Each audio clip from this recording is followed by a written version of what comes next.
Next, let's look briefly at focus group planning. Consider a community development initiative that's focusing on sustainable infrastructure. So we're going to be exploring opinions on proposed projects that should be in alignment with the community's long-term needs and aspirations. So in this case, who's involved? The focus group can bring together residents, community leaders, the project team, possibly architects and engineers. It may be early, but we may need their inputs on feasibility, whether the things suggested can actually be done.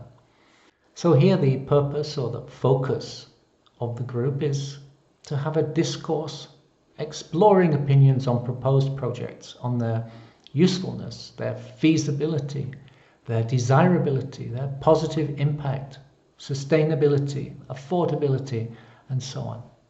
We also want to ensure alignment with the community's long-term needs and their aspirations. So this group discussion could involve topics such as the environmental impact, feasibility, accessibility, for example, equitable access, as well as community involvement in decision-making, involvement in implementation, maintenance, monitoring, or even employment. And again, a practical task for you. What steps would you take to prepare for a focus group involving community leaders, residents, and experts to gather opinions on proposed or potential projects? So we're going to be exploring a potential sustainable infrastructure option. So how would you structure the discussion? What are the different stages that discussion goes through? And also, what are the potential challenges and benefits of aligning development plans along with the community's long-term needs? And it's okay if, again, you think this task is a challenge. It's meant to be, but do go away, take some time, let those ideas cook a little bit. Let this task engage you, give it some effort.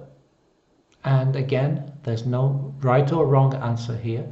What matters is that you engage with this question before we move on with the course.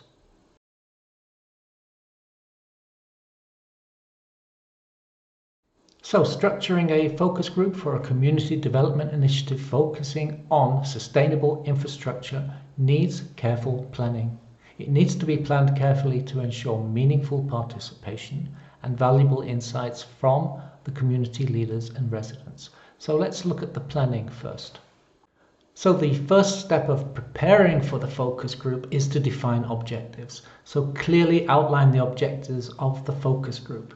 In this case, to gather opinions on proposed sustainable infrastructure projects and understanding long-term community needs. Ensure a diverse representation of community leaders and residents. Consider factors like age, gender, occupation, social status, power, and geographical location. Provide participants with information about the proposed projects beforehand. This will facilitate better informed discussions, and let them know also why it's important that they attend. And designate a skilled facilitator to guide the discussion and a moderator to ensure that all voices are heard and the discussion stays on track. Let's just clarify those two roles for a moment.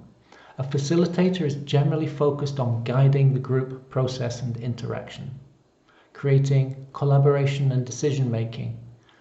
A moderator is more concerned with managing the structure and the flow of a discussion or an event, keeping it organized, keeping it on topic.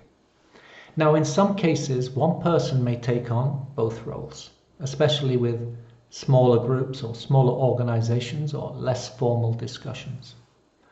But the facilitator is someone who guides the group through the process to achieve a particular goal. The facilitator's role is to help the group members communicate effectively, collaborate, and make decisions. So facilitators often focus on the group dynamics, making sure everybody has an opportunity to speak, managing conflicts, and keeping the discussion on track. And they can use various techniques to encourage participation, creativity, and all together promote a positive and inclusive atmosphere. The moderator's role is more structural. The moderator is someone who oversees a discussion or a focus group or a forum and ensures that it follows a set agenda or guidelines. So their role, the moderator's role, is more about maintaining order, sticking to the agenda, and enforcing any agreed rules or protocols for the discussion. So moderators will have more of a director's role. They keep the conversation within the pre-agreed limits and boundaries. They manage the time allocated for each topic, and they may also take responsibility for logistics, such as introducing speakers, managing Q&A sessions, and just overall making sure the event runs smoothly so that the facilitator can focus fully on facilitation.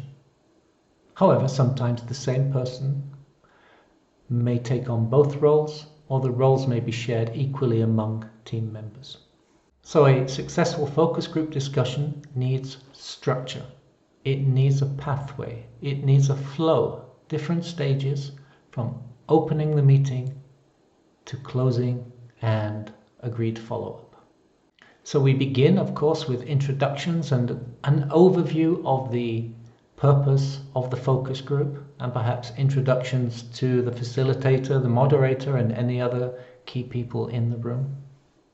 And then it's good to have a quick icebreaker. You want to create a comfortable atmosphere that will encourage open communication, but something that is appropriate to the group, culturally, age-wise, etc. So we don't ask village elders to act like children, unless you're certain that's okay. And we try not to use icebreakers that might encourage physical contact or contact between the sexes if that is likely to cause discomfort. We can then provide a brief presentation on the proposed sustainable infrastructure projects or the options, highlighting the key features, the benefits, and the potential impacts. After this, we move on to open discussion. So we allow for open discussion where participants can express their opinions, ask questions, and share concerns about the proposed projects. This is a very important step, and this is where the biggest insights and the most valuable inputs will be shared. So it's important to give everybody space to be heard here. In this particular case, we may want to conduct a prioritization exercise. This is an exercise where participants can rank or vote on the projects suggested based on their perceived importance and impact on the community. When we involve stakeholders in the prioritization process, it increases the validity and the acceptance of the chosen priorities. In this particular case, it would also be very valid to have a session on long-term needs.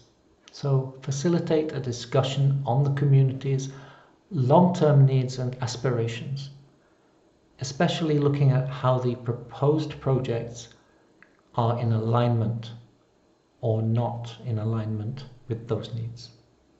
And wrap up by establishing a mechanism for ongoing feedback and communication between the community and the project implementers.